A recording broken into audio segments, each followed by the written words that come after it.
Yesterday, I posted a video where I performed a side lever and I did some, I guess, pull up sideways, whatever, while I was in the lever position.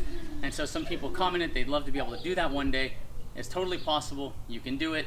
The things you have to do is develop core strength and shoulder strength primarily. So whatever method you choose to do that, then you have to start practicing the movement pattern in question. So you'll start to make those neuromuscular adaptations to that movement pattern. Strength is partially muscular, but it's also partially neurological. There's a big neurological component to it. If you never do a specific movement pattern, no matter how strong you are, you won't be able to just jump up there and knock out that movement pattern. Hopefully that makes sense. So a good starting place for a side lever is get a rack, pull-up bar against a wall, just something with that 90-degree angle like this.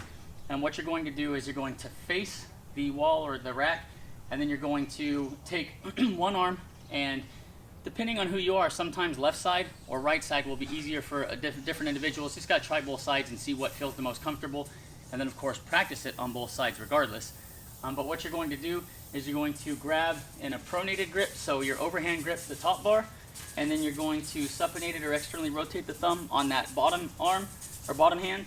And then what you're going to do, as you see me here, you're going to make sure that you have a nice firm tension in the lower arm, tension in the top arm. You're basically going to brace the body getting ready to pick your feet up, and then all you're going to do is compress those abs, compress your core, and pick your feet up. And you're just going to hang there, and that's all you're going to do. And hang there for as long as you can.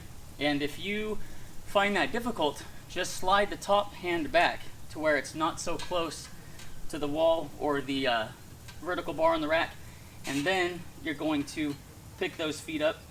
And just when you pick the feet up, what you're going to want to do, press firmly into the rack and push your body away from the rack or the wall. So pick the feet up and then just push, and that's going to be your starting point. Okay.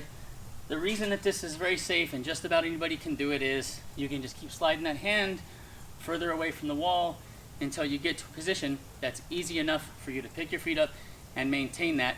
And if that's kind of simple for you, what you'll do is you'll push away in that, pick your feet up, and then you can just straighten and point the toes actually, but you can just straighten out, and that'll make it a little bit more difficult.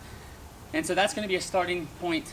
Practice that, and I would practice that till you can hold it for about 60 seconds, and then that would indicate that you're ready to move on to something more difficult, which I will have up on YouTube as soon as I can get to it.